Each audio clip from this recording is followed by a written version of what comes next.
ஆடிப்பெருக்குக்கு நீர்நிலை வழிபாடு பற்றி சொன்னேன் இல்லையா. முக்கியமாக காவேரி ஆற்றுல படித்துறைகள் எங்கும் காவேரி அம்மனுக்கு வழிபாடு, வெற்றிலை பூ பழம் பொங்கல் எல்லாம் வச்சு ரொம்ப ஜேன்னு திருச்சி டிஸ்ட்ரிக்டில் கொண்டாடுவாங்க. திருச்சி அண்ட் டெல்டா ரீஜியனில் நீர்நிலைகள் வழிபாடு அப்படிங்கிறத தாண்டி இன்றைக்கி மஞ்சள் கயத்தில் தாலி போட்டிருக்கவங்க எல்லாம் புது மஞ்சள் கயிறு மாற்றிப்பாங்க. தாலி பெருக்கி கட்டுறது அப்படின்னு ஒரு இது இருக்குது இல்லையா, சம்பிரதாயம்.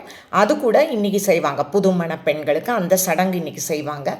இன்றைக்கி நீங்கள் மஞ்சள் உப்பு இந்த மாதிரி விஷயங்கள் எல்லாம் வீட்டில் புதுசாக வாங்கலாம்னா உடனே தங்கத்துக்கும் வெள்ளிக்கும் நீங்கள் போக தேவையில்லை. ஏன்னா உப்பில் தான் மகாலட்சுமி அம்சம் இருக்குது, குபேரனோட அம்சம் இருக்குது, செல்வம் செழிக்கும். நீங்கள் அந்த வாங்கி வைங்க. முடிஞ்ச உணவு தானமாக கொடுங்க. பசியோடு யாருமே இருக்கக்கூடாது இல்லையா, அது ஒரு பெரிய கொடுமை.